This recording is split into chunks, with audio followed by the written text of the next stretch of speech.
Subscribe now and press the bell icon. Never miss an update. नाज़रीन, मैं यहाँ कुर्बान बलोच गुज़िरियल 24 कलाकनि दौरान मुल्क में मुख़्तलिफ़ डेवलपमेंट्स थियूं। उन में तुर्क सदर तैयब अर्दगान जो पाकिस्तान जो दौरो हो, उन ॾींहुं सेम ॾींहं ते जॾहिं तुर्क सदर पार्लियामेंट खे ख़िताब कयो त उन खां पोइ वज़ीर आज़म मीडिया सां ॻाल्हि ॿोल कई। मीडिया सां माना पहिरियों दफ़ो काफ़ी अरसे खां पोइ हुन बीट रिपोर्टर्स सां ॻाल्हि कई जेके PTI या वज़ीर आज़म बीट कंदा रहिया आहिनि। ऐं कल्ह ई IMF जो जेको मिशन हुयो उन ॿियो जाइज़ो मिशन उन ॻाल्हियूं मुकमल कयूं ऐं पाकिस्तान मां वापसि रवानो थी वियो। त मूं ॻाल्हि इहा पे कई त अकुल जो इस्तेमालु माना हर कंहिंजो पंहिंजो हिकिड़ो पैमानो आहे ऐं अकुल जो जेको मयार आहे उहो बि पंहिंजो आहे। पर असांजे पहाड़ियुनि में हिकिड़ी चवणी हुई त जॾहिं अकुल विरहायो वियो त शायदि पाकिस्तान में ऐं पाकिस्तान जे हुकुमराननि या इक़्तिदार जे धणियुनि उहो अकुल जेका वरितो शायदि कोई ॼार विछायूं, कोई अकुल उनखे हथु न आयो या आयो त उनजो इस्तेमालु अजीब ग़रीब आहे।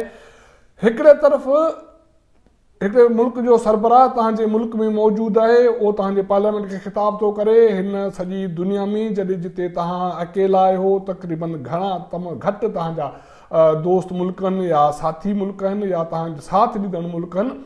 उन मौक़े ते तव्हां अहिड़ी ॻाल्हि हिकिड़ी छेड़ियो था जंहिंसां उहो सॼो मीडिया जो क़ौम जो सॼो जेको ध्यानु आहे उन दौरे मां हटिजी हिकिड़े ॿिए इशू ते इन इशू ते हलियो थो वञे। असांजे वज़ीर आज़म इमरान ख़ान साहिब बि कल्ह हू मुख़्तलिफ़ मौक़नि ते मुख़्तलिफ़ ॻाल्हियूं कंदो रहियो आहे जंहिंजा माना उन ते तंज़ बि थींदी आहे ऐं चवणियूं बि ठहंदियूं आहिनि। पर कल्ह बि हुन अजीब हिकिड़ो इहो मरहलो कयो। 17 महीननि जे दौर में हुन शायदि तमामु घटि हू पंहिंजे बीट रिपोर्टर सां मिलियो या PTI जी रिपोर्टर सां या तहरीक वज़ीर आज़म बीट कंदड़नि सां। पर कल्ह जॾहिं तुर्की जो सदर हिते मौजूदु हुयो, हुन पार्लियामेंट खे ख़िताब कयो, उन खां पोइ एग्रीमेंट्स थियणा हुआ त हुन मीडिया वारनि खे उनजे टीम जेको इतलात वारी वज़ारत जी टीम उन मीडिया पर्सन खे सॾाए वरितो। उन में वज़ीर आज़म जेका ॻाल्हि कई आहे उहा ॻाल्हि माना मुंहिंजे ख़्याल में नॉन इशू ॻाल्हि आहे, पर उन जो जेको खड़ते निकितो इहो निकितो त तुर्की सदर जो जेको दौरो हो उन जा जेके नतीजा हुआ या जेके एग्रीमेंट्स हुआ उहे समूरा जेके मीडिया में उहे हेठि लेवल ते हलिया विया। वज़ीर आज़म इमरान ख़ान साहिबु कल्ह JUI सरबराह मौलाना फज़ल रहमान ख़िलाफ़ आइन जे आर्टिकल 6 तहत कार्रवाई जो मुतालबो कयो, जांच जो मुतालबो कयो। इहो हाणे वज़ीर आज़म पाण आहे, हू मुतालबो कंहिं थो करे उनजी वज़ाहत हुकूमत करे सघे थी या उनजो तर्जुमा करे सघे थो। छो त जॾहिं तव्हां वज़ीर आज़म आहियो, हुकूमत तव्हांजी आहे, जेकॾहिं तव्हां सम्झो था त कंहिं आइन सां गद्दारी कई आहे त पोइ उनजे ख़िलाफ़ु हुकूमत उन ख़िलाफ़ु कार्रवाई करे हिकिड़ी माना आर्टिकल 6 तहत इनिशिएट करे। जीअं मियां नवाज़ शरीफ़ पंहिंजे दौरे हुकूमत में डिक्टेटर मुशर्रफ जे ख़िलाफ़ु कई ऐं उनजी सज़ा बि आई ऐं फ़ैसिलो बि आयो। पर ही ॻाल्हि आइन जी आर्टिकल जी उहो वज़ीर आज़म करे थो जंहिंजी जमात या जंहिंजी हुकूमत डिक्टेटर मुशर्रफ ख़िलाफ़ु जेको आइन जी आर्टिकल 6 तहत गद्दारी जेको केस जो फ़ैसिलो आयो उन जे रोकथाम लाइ उपावत आहे। संदसि हुकूमत इस्लामाबाद हाई कोर्ट में वई, पोइ वरी लाहौर हाई कोर्ट उन फ़ैसिले खे फ़िलहाल त जेको ख़ुसूसी अदालत जो फ़ैसिलो हो उनखे रोके छॾियो, उन ते अमल दरामद उनखे माना हिकिड़े दाइरे खां ॿाहिरि करार ॾिनो। पर उहो वज़ीर आज़म उनखे उन ते आइन जी आर्टिकल 6 जी यादगिरी मौलाना फज़ल रहमान ख़िलाफ़ु अचे थी जॾहिं हिकिड़े तव्हांजे दोस्त मुल्क जो सरबराह तव्हांजे मुल्क में मौजूदु आहे।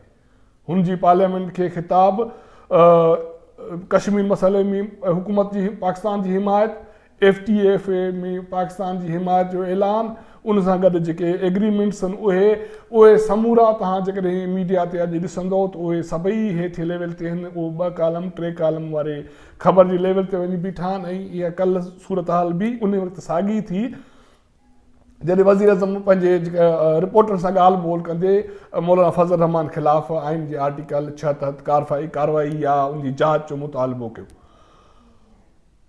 ॻाल्हि सम्झ में न आई आहे त वज़ीर आज़म खे इहा ज़रूरत कल्ह छो महसूसु थी। हू अॼु बि मीडिया टीम सां मिली सघे पियो, हू ईंदड़ वर्किंग डे में बि मीडिया सां मिली सघे पियो जॾहिं ख़बरुनि जी खोट आहे या हिकिड़ियूं ख़बरूं जेके तव्हांखे हाईलाइट करणियूं आहिनि ऐं तव्हांजो दोस्त मुल्क जो सरबराह हिते मौजूदु आहे ऐं तव्हांजी हिमायत में हू ॻाल्हाए थो। पर वज़ीर आज़म साहिबु इहा ॻाल्हि करे वेठो।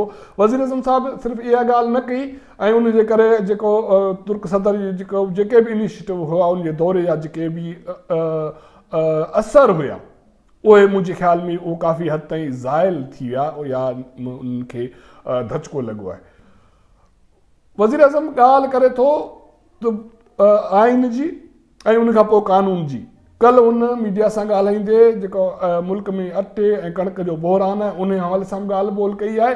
हू उन इनिशियल FI रिपोर्ट जी ॻाल्हि करे थो, पर इहो चवे थो त रिपोर्ट नामुकमल आहे, FI खे ॿीहर रिपोर्ट लाइ चयो वियो आहे। पर हिकिड़ी ॻाल्हि हू ज़रूरु चवे थो त जहांगीर तरीन या खुसरो बख्तियार ते जेके इल्ज़ाम आहिनि उहे साबित न आहिनि थिया।